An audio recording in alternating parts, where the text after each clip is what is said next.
Irrational number. എന്താണ് irrational number എന്നുള്ളത് definition നോക്കുക. An irrational number is a number that cannot be written as fraction of two integers like A by B.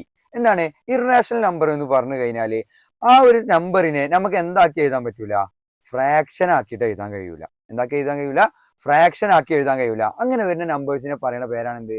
Irrational numbers. Okay, അത് എങ്ങനെ നമുക്ക് മനസ്സിലാക്കാം? താഴെ 2 point കൊടുത്തിട്ടുണ്ട്, ഒന്ന് ശ്രദ്ധിക്കുക. It has a decimal form that never end. അതെന്തായിരിക്കും? Decimal form ആയിരിക്കും. ഡെസിമൽ നമ്പർ എന്ന് പറഞ്ഞാൽ എന്താ? പോയിന്റ് വരുന്ന സംഖ്യകളായിരിക്കും. ഓക്കെ, പക്ഷെ അതെന്തായിരിക്കൂല? Never end. അത് എൻഡ് ചെയ്യൂല. ആ നമ്പേഴ്സ് എന്ത് ചെയ്യൂല?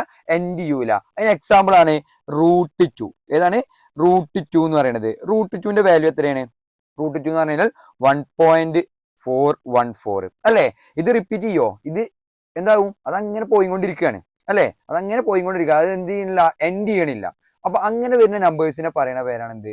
Irrational number. നെക്സ്റ്റ് ഒരു point, and the digit never repeat in a pattern. അതെന്താവില്ല? ഒരു പാറ്റേൺ ആയിട്ട് ഇപ്പൊ സെയിം ആയിട്ട് ഇപ്പൊ എന്താണ് 1.444 അല്ലെങ്കിൽ 1.555 ഇങ്ങനെ എന്താവൂല? എന്തായിട്ട് വരൂല? റിപ്പീറ്റ് ആയിട്ട് വരൂല. ഓക്കെ, ഇങ്ങനെ വരുന്ന നമ്പേഴ്സിനെ നമ്മൾ പറയുന്നതാണ് ഇറാഷണൽ നമ്പേഴ്സ്.